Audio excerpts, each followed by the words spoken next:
Hey kids, welcome to AP Stats Chapter 12 review. We're just going to do 12.1 quiz review here today. I'm just throwing around chairs.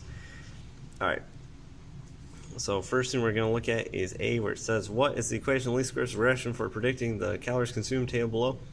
Alright, so that 5.6065 comes from your constant coefficient. The negative 3.0771 comes from the time coefficient. So you just plug in your constant coefficient, your time coefficient, and your x is time, your y is calories consumed, because they're saying the more calorie or the more time, the average number of time they spend at lunch, the calories go down, right? Okay. So, interpret the slope for each additional minute at the table. We can expect the average caloric consumption to decrease by 3.0771 calories. Alright? Because that's what it means. For every 1x, that many y's go up or down. So now let's actually do this stuff. Alright.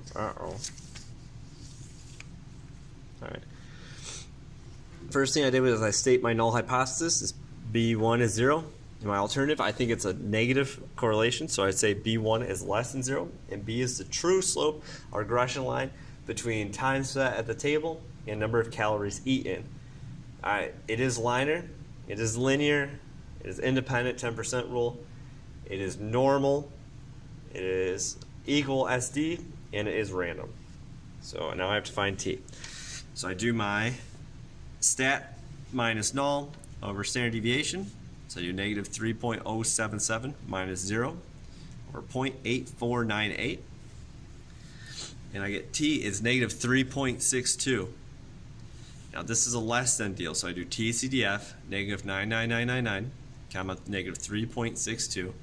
Now our degrees of freedom, there's 20 samples, so I do 20 minus 0 is 18. I plug in, I get 0.0009. Now that 0.009 says that there is a 0.09% chance of getting that data by random sample, so there has to be something going on. It's less than 0.01, so we reject the null. There is convincing evidence of a negative linear relationship between time at the table and caloric consumption. Alright? Alright. Let's take a look at this swimmer one. Alright, I did these backwards. Alright, so for confidence interval and for this top equation and for this top whatever, I'm going to show you guys how to do this actually for once. Alright, so you go stat, edit, and you plug in your times and your pulses. Because we say time is our independent, so time is our x, our pulses are y. I'm going to try to zoom in here. Come on now, zoom. Ooh, will this be able to focus? Focus. Hold on. It's going to be a long video. I'm going to try to do something here. Oh, cool. I can't. Alright. So you plug in your x values over here. You plug in your pulses over here, right? Then you go to stat, calculate. Now, first thing I'm looking for on this beast is I'm going to go to a test, and I'm going to find my linear regression T interval. Watch this, y'all. List 1, list 2. Now my confidence level is 0.95. How do I know it's 0.95? They tell me to use it. Watch this. When you hit calculate, this is going to be mind-blowing. It gives you the interval right here. That is the interval. No other you don't need to find T, nothing else. You just do negative 13.62 to negative 5.767. 0 is not part of that, so we know it's going to be significant. Okay? If that doesn't blow your mind, I don't know what will, y'all. Okay? So try that yourself. Try to get the same response. Check mine. Do whatever you need to do. So that's how you do A. Okay? So that's A. That's why I switched it. That's actually A. That's your confidence interval. So the slopes between those two numbers, we're 95% sure. Now how do you do B? By using a calculator. Very easily, actually. So I go over here, I go to test. This time I'm going to do linear regression t-test. Line 1, line 2. Now look at this. Do I think B is going to be not equal 0, less than 0, or greater than 0. Well, our alternative hypothesis, we think it's a negative linear correlation, right? So we think it's less than. So if I go over here, I can just plug in less than for my alternative hypothesis. Go calculate. Holy smogolies. They give you t is negative 5.133, so you don't actually have to do the subtraction. They give you p is 2 times 10 to the negative 5. So they give you t and p, degrees of freedom they give you. They give you everything you need. They give you a and b, so they give you the actual equation with the slope and everything else. So you get your y-intercept's 479.93 and your slope is negative 9.69. All right? So you can get everything very quickly and easily. And that's how I got my answers here. So alternative hypothesis, you assume your true slope is 0. We think it's going to be less than, where b is the true slope of regression line relating swim time to pulse rate. So that was our equation for our line. We got that again from the calculator.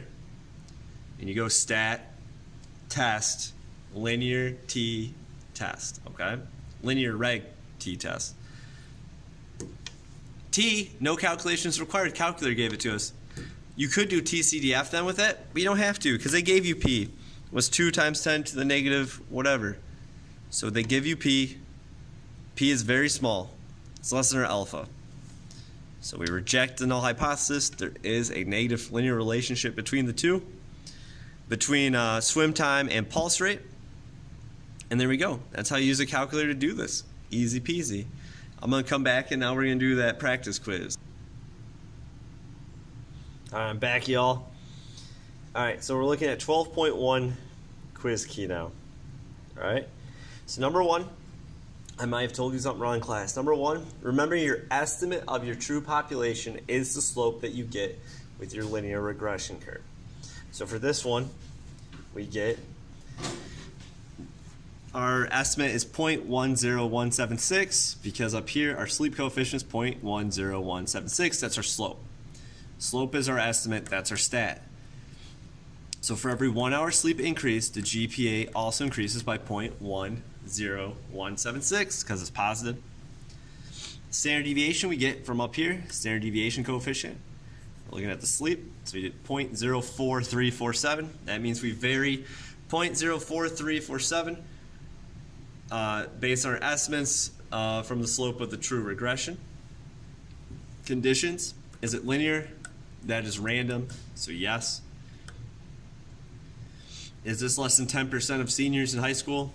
Yes. Is it normal? That's random, there's no outliers or skew, so yes. Equal SD, does it look like a Christmas tree? Nope, so it passes. Is it a random sample? It's a random sample of 14 seniors. Okay, so we're good. Let's roll. So in the back, this is more crooked. Wow, earthquake. There we go. So we have to do a 95% confidence interval. So my degrees of freedom is 12. I'll look at my chart at 95%, 12 DF, T is 2.179. So all you do is you take your slope, plus or minus 2.179 times your standard error. Okay, and I didn't finish that for some reason. Hold on. All right, so I got 0.0071 to 0.1965. Calm down, camera. So that's my confidence interval. Does it that tells me that I am 95% confidence that the true slope between the relationship of sleep and GPA is between 0.0071 and 0.1965, which would be significant because 0 is not part of it. So let's test it. 5.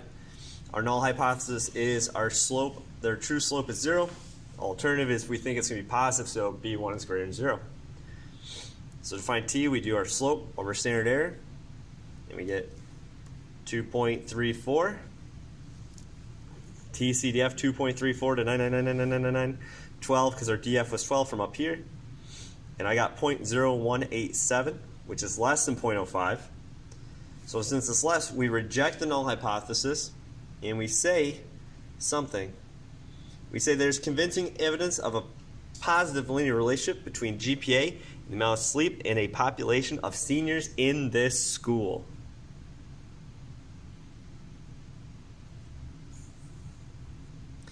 Now, can we conclude that sleep time increases GPA? No, it was not a randomized experiment. It was a random sample. So we can't show causation if it's not an experiment. We can just show correlation. All right, I went through that really fast, guys. Please pause it. Try more of these if you want.